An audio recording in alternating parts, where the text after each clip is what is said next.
Mr. President, ladies and gentlemen, our negotiations have been held in a constructive atmosphere of mutual respect.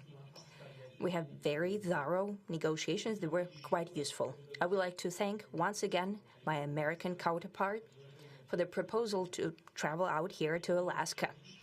It only makes sense that we've met here because our countries, though separated by the oceans, are close neighbors. So when we've met, when I came out of the plane and I've said, "Good afternoon, dear neighbor. Very good to see you. In good health and to see you alive." I think that is very neighborly. And I think that's some kind words that we can say to each other. We're separated by the Strait of Bering, though there are 2 islands only between the Russian island and the U.S. island. They're only 4 kilometers apart. We're close neighbors, and it's a fact. It's also important that Alaska has to do with our common heritage, common history between Russia and the U.S., and many positive events have to do with that territory. Still, there is tremendous cultural heritage back from the Russian America. For example, Orthodox churches and a lot of more than 700 geographical names of Russian origin. During the Second World War, it was here in Alaska that was the origin of the legendary air bridge for the supply of military aircraft and other equipment under the Lend-Lease program. It was a dangerous and treacherous route over the vast emptiness of ice.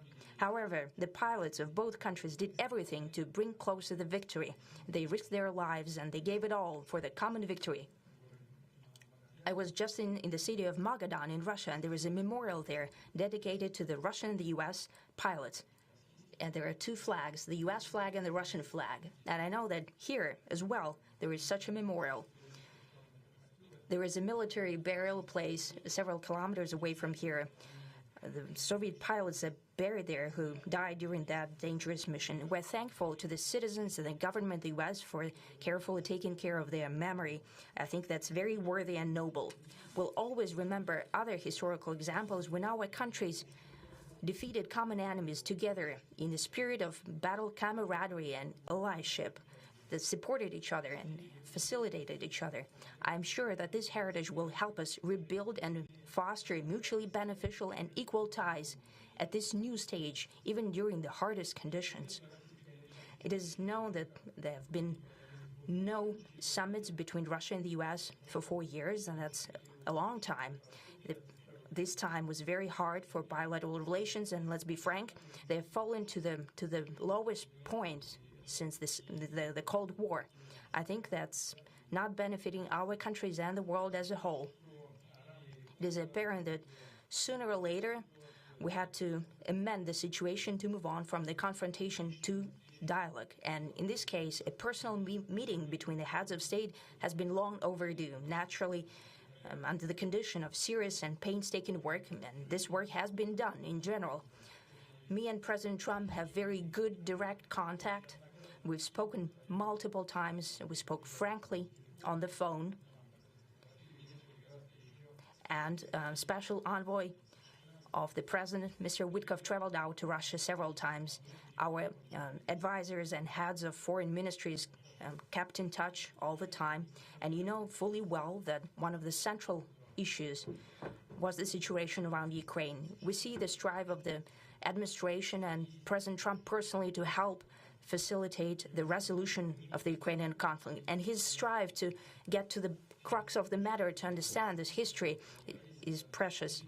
As I've said, the situation in Ukraine has to do with fundamental threats to our security. Moreover, we've always considered the Ukrainian nation, and I've said it multiple times, a brotherly nation, however strange it may sound in these conditions.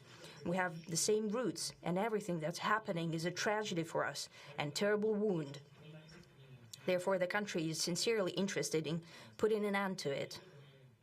At the same time, we're convinced that in order to make the settlement lasting and long-term, we need to eliminate all the primary roots the primary causes of that conflict, and we've said it multiple times, to consider all legitimate concerns of Russia and to reinstate a just balance of security in Europe and in the world on the whole. And I agree with President Trump, as he has said today, that naturally the security of Ukraine should be ensured as well. Naturally, we are prepared to work on that. I would like to hope that the agreement that we've reached together will help us bring closer that goal and will pave the path towards peace in Ukraine. We expect that Kiev and European capitals will perceive that constructively and that they won't throw a wrench in the works. They will not make any attempts to use some backroom dealings to conduct provocations to torpedo the nascent progress. Incidentally, when the new administration came to power, bilateral trade started to grow. It's still very symbolic. Still, we have a growth of 20%. As I've said, we have a lot of dimensions for joint work. It is clear that the U.S. and Russian investment and business cooperation has tremendous potential. Russia and the U.S. can offer each other so much in trade, digital, high-tech, and in space exploration. We see that Arctic cooperation is also very possible, and our international context, for example, between the Far East of Russia and the West Coast of the U.S. Overall, it's very important for our countries to turn the page, to go back to cooperation. It is symbolic that not far away from here, at the border between Russia and the U.S., there was a so-called international date line. I think you can step over, literally, from yesterday into tomorrow. And I hope that we'll succeed in that, in political sphere. I would like to thank President Trump for our joint work, for the well-wishing and trustworthy tone of our conversation. It's important that both sides are result-oriented, and we see that the President of the U.S. has a very clear idea of what he would like to achieve. He sincerely cares about prosperity of his nation.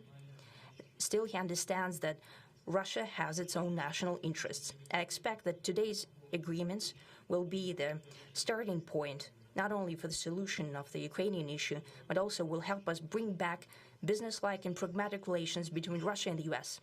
And in the end, I would like to add one more thing.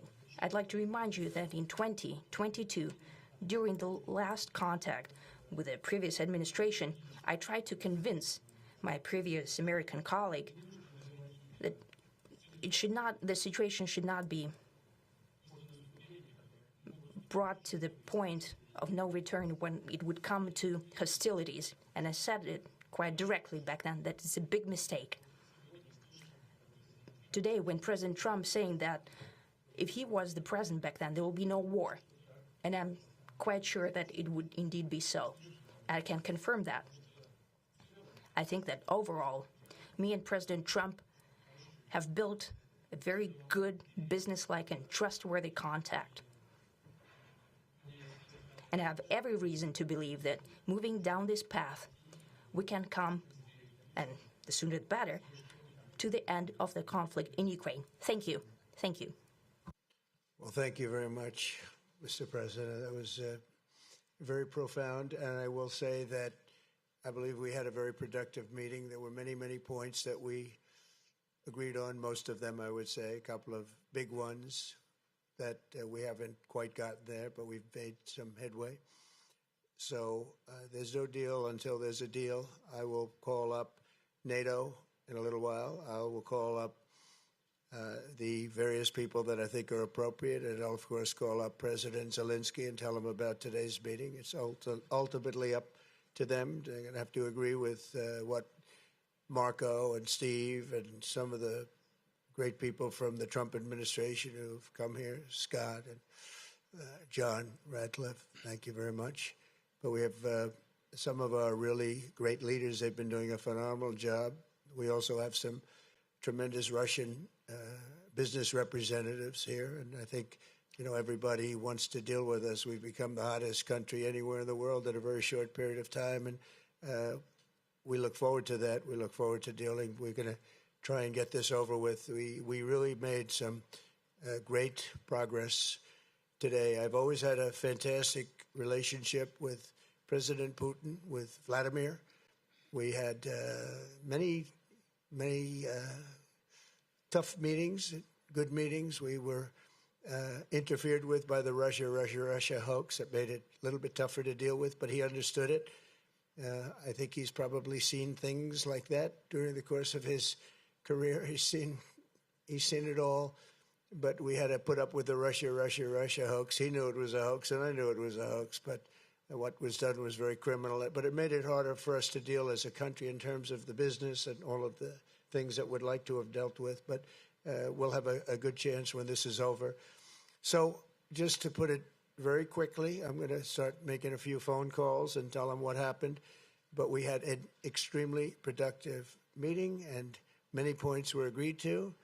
There are just a very few that are left. Some are not that significant. One is probably the most significant, but we have a very good chance of getting there. We didn't get there, but we have a very good chance of getting there. I would like to thank President Putin and his entire team, whose faces, who I know in many cases, other than that, whose faces I get to see all the time in the newspapers. You're almost as famous as the boss, but especially this one right over here. But we had some good meetings over the years, right? Good, productive meetings over the years, and we hope to have that in the future. But let's do the most productive one right now. We're going to stop really 5, 6, 7,000, thousands of people a week from being killed, and President Putin wants to see that as much as I do. So, again, Mr. President, I'd like to thank you very much, and we'll speak to you very soon and probably see you again very soon. Thank you very much, Vladimir. Next time in Moscow. Oh, that's an interesting one. I don't know. I'll get a little heat on that one, but I could see it possibly happening. Thank you very much, Vladimir. And thank you all. Thank you. Thank you. Thank you so much.